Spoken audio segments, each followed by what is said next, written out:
Pertanyaan berikut dari Flores Manggarai. Dari Flores Manggarai, dia tidak menyebutkan namanya.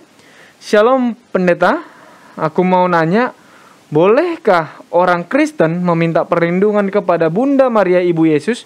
Mohon beri jawabannya. Terima kasih, silakan pendeta. Terima kasih. Ada beberapa kisah di dalam Alkitab tentang bagaimana Maria memohon sesuatu kepada Tuhan Yesus, lalu kemudian dalam cerita itu Tuhan Yesus melakukan mujizat. Yang paling terkenal cerita itu terdapat di dalam Yohanes pasal yang kedua, pada waktu Tuhan Yesus mengubah air menjadi anggur.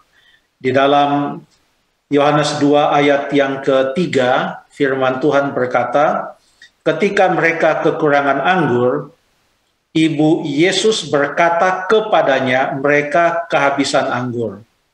Kata Yesus kepadanya, mau apakah engkau daripadaku, Ibu? Saatku belum tiba.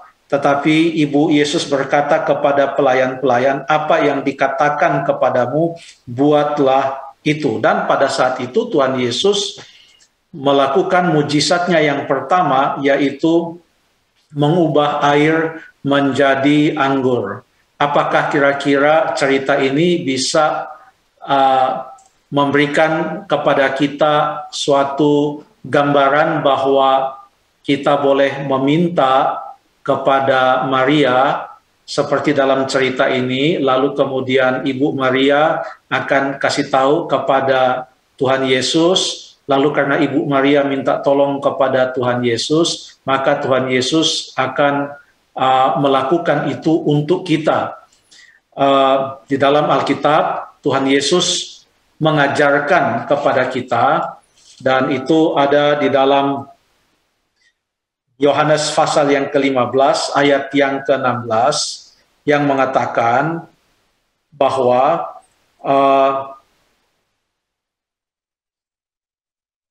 supaya apa yang kamu minta kepada Bapa dalam namaku diberikannya kepadamu. Jadi prosedur dalam memohon atau dalam berdoa menurut ayat ini, dalam memohon adalah kita memohon kepada Bapa di dalam nama Tuhan Yesus.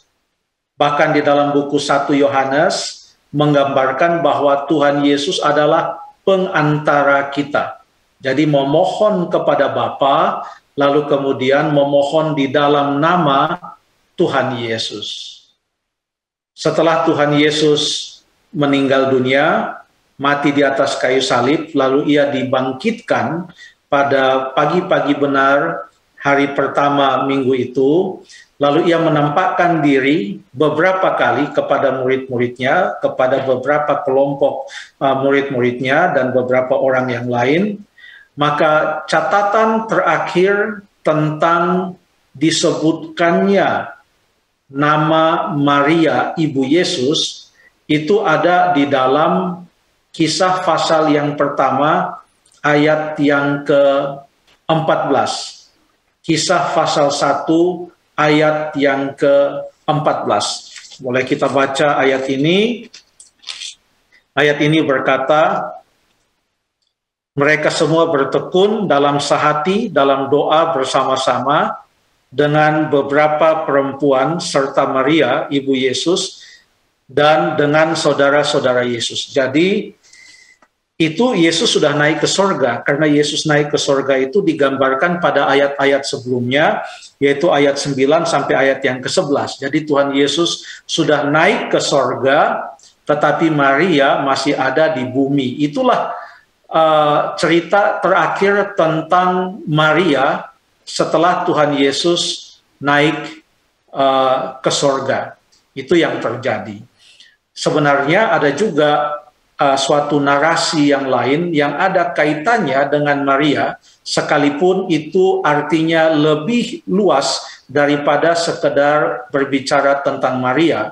Karena di dalam Wahyu pasal yang ke-12, di sana dijelaskan tentang apa yang dilakukan oleh naga atau setan itu terhadap seorang anak laki-laki. Coba kita baca ayatnya di dalam Wahyu pasal yang ke-12.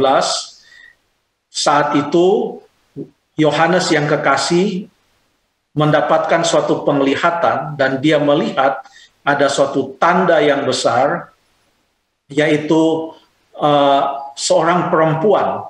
Lalu kemudian tanda yang lain adalah seekor naga. Inilah tokoh-tokoh di dalam pertentangan yang besar itu. Naga itu menggambarkan setan, dan perempuan ini bukan sekedar menggambarkan Maria, karena ini adalah nubuatan. Sebab di dalam kitab Wahyu, perempuan itu menggambarkan suatu umat. Kalau perempuan itu murni seperti Wahyu 12 ayat 1 yang bersih, mengenakan pakaian yang putih, lalu kemudian berselubungkan matahari, sehingga tampak bercahaya, ini menggambarkan suatu umat yang benar, yang setia kepada Tuhan Yesus. Ada juga gambaran tentang perempuan yang lain yang ditulis di dalam Wahyu pasal yang ke-17, yang mabuk oleh darah orang-orang kudus, mengenakan segala macam perhiasan, kain ungu dan lain sebagainya, duduk di atas seekor binatang, lalu kemudian namanya disebut sebagai Babel yang besar, ibu dari para pelacur. Itu menggambarkan suatu umat yang menentang Allah, yang tidak setia kepada Allah. Jadi pertentangan yang besar itu terjadi. Dan di dalam Wahyu pasal yang ke-12, di sana dikatakan dalam ayat yang keempat, dan naga itu berdiri di hadapan perempuan yang hendak melahirkan itu untuk menelan anaknya, segera sesudah perempuan itu melahirkannya. Tapi di dalam ayat yang kelima, tiba-tiba anaknya itu dirampas dan dibawa lari kepada Allah dan ke tahtanya. Jadi Tuhan Yesus naik ke sorga. Tetapi perempuan itu dalam hal ini bukan hanya menunjuk kepada Maria, ini adalah umat Allah dalam gambaran ini, tetap berada di atas bumi. Ia disembunyikan di suatu tempat yang aman sehingga dia bisa terluput, sehingga ia boleh terluput dari usaha serangan dari naga itu, menggambarkan bagaimana dari zaman ke zaman Tuhan Allah memelihara akan umatnya bahkan sampai sekarang ini. Tetapi kalau tentang Maria ibu Yesus, terakhir disebutkan dalam Alkitab, namanya disebutkan Maria ibu Yesus, itulah yang tadi ayatnya kita baca dalam Kisah pasal 1 ayat yang ke-14. Banyak orang yang kalau datang ke kota Efesus sekarang ini akan dibawa ke suatu tempat di mana di sana dikatakan menurut suatu cerita tradisi bahwa di sanalah Maria itu, ibu Yesus itu dikuburkan. Beberapa bukti sejarah bisa membuktikannya, oleh karena Maria sejak Tuhan Yesus mati, dikatakan Yesus katakan kepada Yohanes yang kekasih dalam Yohanes pasal yang ke-19 ayat 27 sampai ayat yang ke-30, Tuhan Yesus katakan di sana dalam percakapan itu, inilah ibumu. Dan setelah itu murid itu membawa ibu Yesus tinggal bersama-sama dengan dia. Dan Yohanes yang kekasih, kita tahu seperti yang ditunjukkan di dalam buku Yohanes, cukup lama ia menggembalakan jemaat-jemaat yang ada di Asia Kecil. Dan menurut Wahyu pasal yang kedua, salah satu dari jemaat itu adalah Efesus. Jadi kalau ada pendapat bahwa Maria, ibu Yesus itu meninggal di Efesus, masih ada kaitannya atau bukti-buktinya bahwa ia paling tidak, karena ia ikut Yohanes, pernah berada juga di Efesus. Dan tidak ada catatan ia telah naik ke sorga, sehingga nampaknya agak sulit dijelaskan bagaimana kita bisa memohon kepada Maria. Yang paling tepat menurut Alkitab adalah kita memohon kepada Bapa, itu Yesus yang ajarkannya, kita memohon kepada Bapa dan kita memohon kepada Bapa di dalam nama Tuhan Yesus. Itulah beberapa pendapat atau ayat, ya, petunjuk, bukan pendapat. Itulah beberapa petunjuk yang terdapat di dalam Alkitab. Ada cerita-cerita juga ya di dalam Alkitab Contohnya di dalam Matius pasal yang ke-20 ada cerita yang cukup menarik di sana. Oleh karena dalam ayat 20 dikatakan, maka datanglah ibu anak-anak Zebedeus serta anak-anaknya itu, lalu sujudlah di hadapannya untuk meminta sesuatu kepadanya. Lalu Yesus bertanya kepada ibu itu, apa yang kau kehendaki? Jawabnya, berilah perintah supaya kedua anakku ini boleh duduk kelak di dalam kerajaanmu, seorang di sebelah kananmu dan seorang lagi di sebelah kirimu. Tapi Yesus tidak mengabulkan permohonan itu, sekalipun permohonan itu dimohon oleh seorang ibu. Ada cerita juga di dalam buku 1 Raja-Raja, sebab memang ada suatu pendapat, dan ini juga adalah merupakan sebuah budaya di zaman Alkitab, khususnya pada waktu kita baca cerita tentang Salomo. Kita tahu bahwa Salomo menyediakan sebuah kursi di mana di situ ibunya yang bernama Batsheba boleh duduk dan memberikan nasihat kepada Salomo. Ada satu catatan di dalam 1 Raja-Raja pasal yang kedua, 1 Raja-Raja pasal yang kedua, mulai ayat yang ke-13, coba saya baca. Pada suatu hari Adonia, anak Hagit, masuk menghadap Batsheba, ibu Salomo, lalu perempuan itu berkata, apakah engkau datang dengan maksud damai? Jawabnya, ya, damai. Lalu ayat 14, kemudian katanya, ada sesuatu yang hendak kukatakan kepadamu. Jawab perempuan itu, katakanlah. Lalu katanya, engkau sendiri tahu bahwa akulah yang berhak atas kedudukan raja, dan bahwa seluruh Israel mengharapkannya.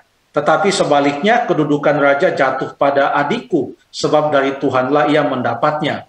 Lalu kemudian ayat yang ke-16, di sini Adonia mempunyai sebuah permohonan yang sebenarnya ia mau tujukan kepada Salomo, tapi ia tidak mau meminta langsung kepada Salomo, karena dia tahu kalau dia minta kepada Salomo, maka Salomo pasti tidak akan mengabulkan permohonan dari Adonia.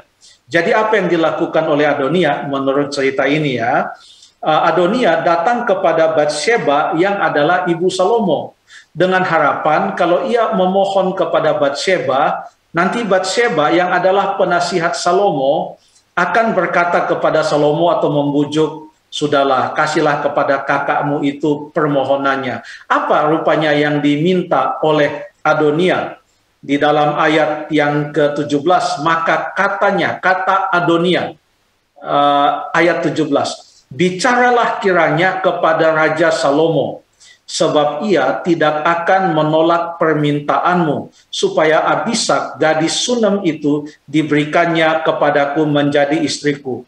Jawab Batsheba, baik, aku akan membicarakan hal itu untuk engkau dengan raja. Ayat 19, Batsheba masuk menghadap raja, tapi kita tahu dalam cerita ini, Salomo tidak memenuhi permohonan Adonia, sekalipun Adonia memohon itu melalui ibunya. Jadi konsep bahwa kalau memohon melalui ibu, pasti memohon sesuatu kepada seseorang melalui ibunya, maka pasti permohonan itu akan diterima, nampaknya juga tidak mempunyai dasar yang sangat kuat. Walaupun ada konsep seperti itu, paling tidak ada contoh bahwa permohonan seorang ibu kepada anaknya ditolak oleh anaknya. Di mana dalam hal ini ibunya, yaitu Batsheba, berfungsi sebagai seorang pengantara. Jadi dengan kata lain, yang paling tepat menurut Alkitab, dan tadi kita sudah baca ayatnya, Tuhan Yesus katakan, mintalah kepada Bapa di dalam namaku. Mengapa? Karena Tuhan Yesus adalah merupakan pengantara kita. 1 Yohanes pasal yang kedua, 1 Yohanes pasal yang kedua mengatakan dalam ayat 1, anak-anakku, hal-hal ini kutuliskan kepada kamu supaya kamu jangan berbuat dosa. Namun jika seorang berbuat dosa, kita mempunyai seorang pengantara pada Bapa, yaitu Yesus Kristus. yang adil. Jadi pengantara kita adalah Yesus Kristus. Terima kasih.